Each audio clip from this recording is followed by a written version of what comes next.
Continuamos entonces. ¿Se entendió lo que hicimos aquí? Lo vemos el próximo ejemplo y ahí cualquier cosa volvemos para atrás, ¿sí? Muy bien.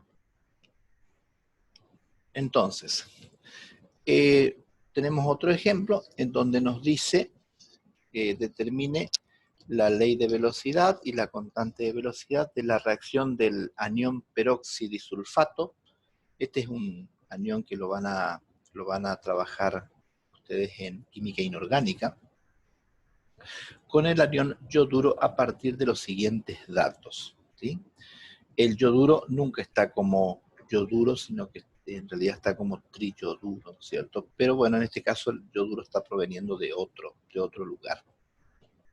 Entonces tenemos el anión peroxidisulfato que reacciona con 3 yoduros para dar 2 sulfatos, acuosos siempre, y el triyoduro que les decía. Muy bien, entonces, la ley de velocidad que planteo inicialmente va a ser esta, ¿no es cierto? Velocidad igual a una constante cinética por la concentración del peroxidisulfato y por la concentración del yoduro elevado a la X, y elevado a la Y, el yoduro, ¿no es cierto? La concentración del yoduro. Entonces vemos, hacemos el experimento 1, en donde tenemos una determinada concentración del peroxidisulfato y una determinada concentración del yoduro, ¿cierto? Eso nos da una velocidad inicial en este caso que tiene este valor, 2,2 por 10 a la menos 4 molar por segundo. Muy bien. En el experimento 2 lo que hacemos es mantener constante la concentración de peroxidisulfato y, fíjense, bajar a la mitad la concentración de yoduro, ¿sí? Entonces, ¿qué pasa? Lo que tenemos que observar es qué pasa con la velocidad. Vemos que la velocidad también baja a la mitad. Entonces, no queda más remedio que cuando se mantiene constante la concentración de el peroxidisulfato y se baja a la mitad la concentración de yoduro, la velocidad también baja a la mitad, entonces no queda más remedio que I, es decir, el exponente al que está elevado la concentración de yoduro sea igual a 1, porque la relación es lineal, ¿sí? Muy bien. Ahora, si dejamos constante, por ejemplo, comparando el experimento 2 con el 3, si dejamos constante la concentración de yoduro y duplicamos la concentración de peroxidisulfato, vemos que la velocidad de reacción también se duplica. Entonces no queda más remedio nuevamente que X en este caso, es decir, cuando estamos variando la concentración de peroxidisulfato, X termine siendo 1 y la ley de velocidad sea igual a la constante cinética por la concentración de peroxidisulfato elevado a la 1 por la concentración de yoduro elevado a la 1. ¿Sí? Ahora bien, fíjense que aquí todavía no tenemos la expresión completa de la ley de velocidad. Lo que tenemos es una expresión en la cual ya sabemos cómo va a ser la dependencia de los reactivos con respecto a los exponentes, ¿no es cierto? Determinamos que los exponentes van a ser 1 en ambos casos, pero no averiguamos K. Para tener la ley de velocidad completa, lo que necesitamos es averiguar K, ¿sí? En ese caso, lo que hacemos es, como tenemos los datos de velocidad y tenemos las concentraciones de los dos reactivos y sabemos que ambos están elevados a la 1, entonces despejo K de aquí y me queda que es igual a la velocidad dividido la concentración de peroxidisulfato por la concentración de yoduro, ¿sí? Y tomo uno de los ejemplos. Por ejemplo, el primero. ¿Sí? El primer experimento sería, ¿no es cierto? Entonces me queda que la velocidad es 2,2 por 10 a la menos 4 molar por segundo, ¿no es cierto? Y la concentración molar del peróxido y sulfato, en este caso, es 0,08 molar, es lo que está aquí, ¿sí? Dividido 0,034, por 0,034 molar, que es lo que está aquí, ¿no es cierto? Haciendo esos cálculos, me queda que la constante de velocidad es igual a 0,08 en unidades de molar por segundo a la menos 1 sería, o 1 sobre molar por segundo, como quieran. Entonces repito esto. Esto queda, la constante cinética K es igual a 0,08 por 1 sobre molar por segundo. O lo mismo, 0,08 molar a la menos 1 por segundo a la menos 1. ¿Sí? Son formas de escribir, nada más. ¿Por qué queda así, profe, las unidades? Y porque fíjate que aquí tenés molar por segundo y aquí abajo tenés molar y molar. Uno de estos molares se te va con uno de estos y el segundo este baja. Entonces te queda molar por segundo Claro. abajo. ¿Sí? Sí, profe. Por eso es dividido acá. Dividido molar por segundo. ¿Se entiende? Y esa es la Sí, sí. son las unidades, no hay que confundir aquí, porque esas son las unidades de la constante cinética, ¿sí? No de la velocidad. La velocidad ya sabemos que tiene unidades de molar por segundo, ¿sí? La constante cinética, en este caso, tiene estas concentraciones, ¿sí? O sea que la expresión, en definitiva, de la... Profe, Sí, una consulta. sí. En otra filmina decía, o sea, las unidades entonces de K depende de la ecuación, porque en otra filmina decía que la unidad de K era segundo a la menos 1. Sí, sí, sí. Depende de la de que tengas aquí. Si aquí vos tenés dos concentraciones, entonces sí o sí vas a tener que tener un molar abajo para que se te vaya. En cambio, si aquí tenés solo una, la unidad de K va a ser 1 sobre segundo. ¿Sí? A ver, fíjense, vamos a hacer lo siguiente. A ver si tengo activado mi camarita. No, bueno, voy a tener que activarla. Aguarden un segundito.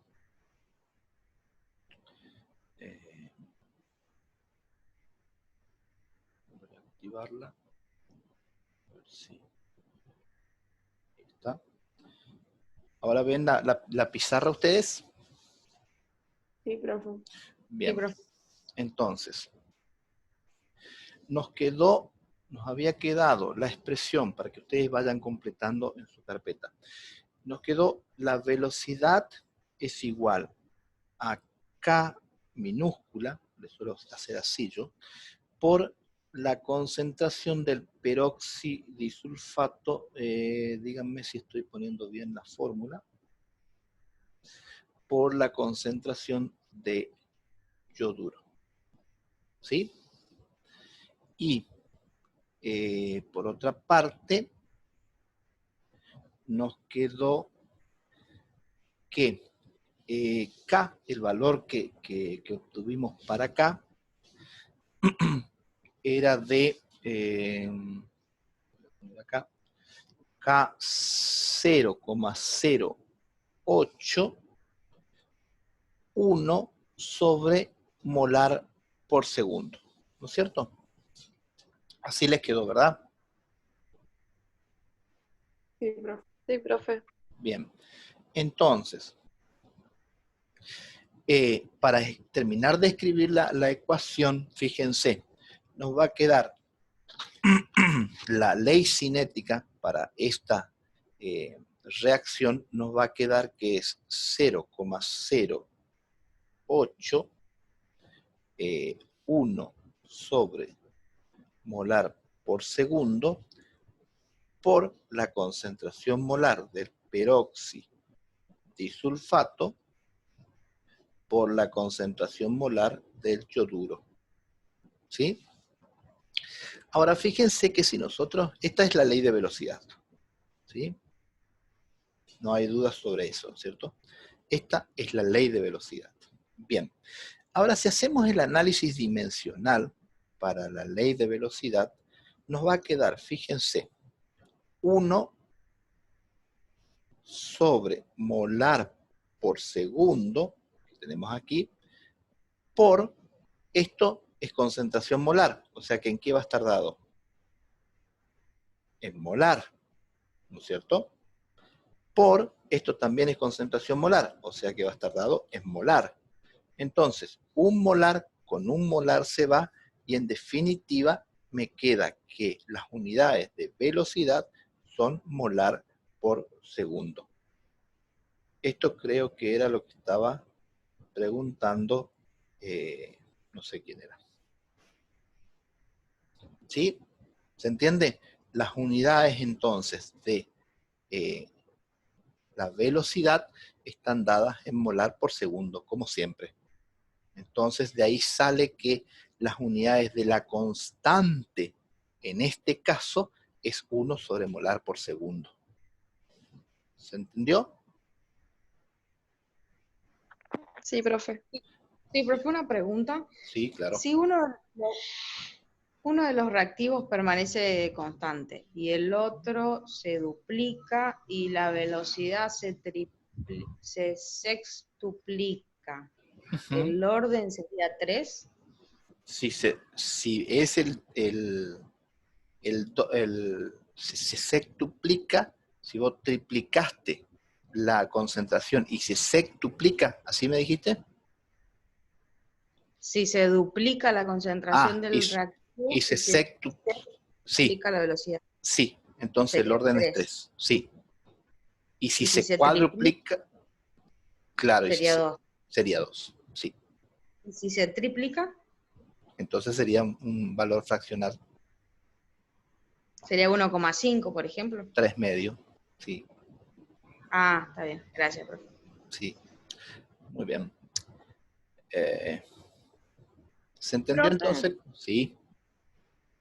esa parte yo la verdad que no entendí. Lo de cuando nosotros dejamos una concentración constante y después le multiplicamos o la duplicamos a la otra y que la velocidad a su vez también se duplica.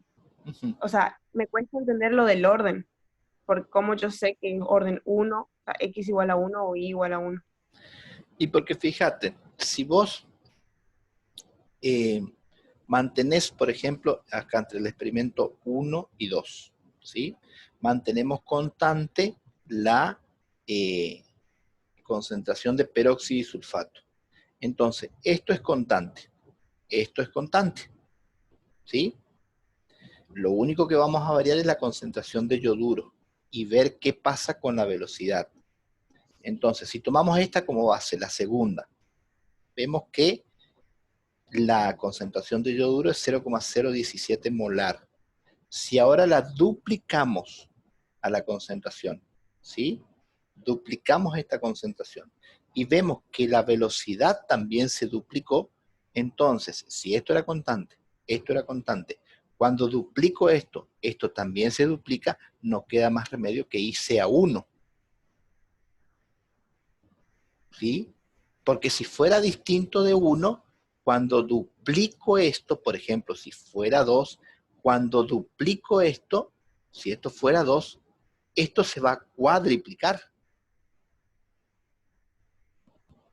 ¿Se entiende? Sí, O como dijo la compañera, si duplico esto, ¿sí? Duplico la concentración de yoduro, por ejemplo, y esto se sextuplica, entonces nos queda más remedio que I sea igual a 3.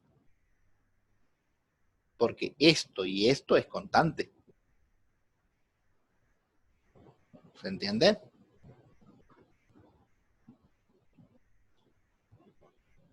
Cuesta un poquito Sí. agarrarle a esto, ¿eh? Cuesta un poquito. Yo sé que cuesta un poquito. Pero hay que tomarlo con cariño, con paciencia, y uno lo va entendiendo.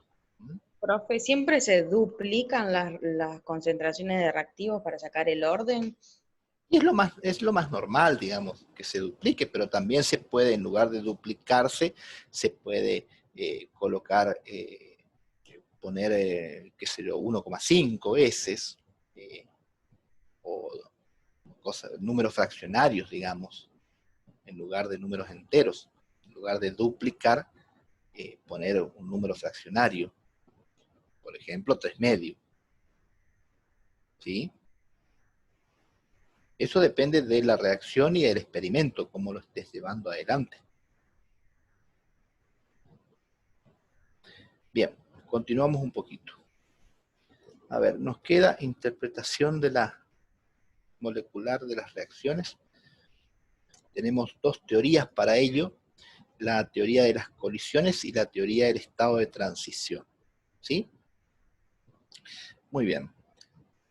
Voy a dar así muy por arribita esto, porque ya se nos está terminando el tiempo, y voy a volver la clase que viene sobre lo mismo. En la teoría de las colisiones, lo que tenemos es que para que se produzca la reacción entre los reactantes, sería, ¿no es cierto?, es preciso que estos colisionen.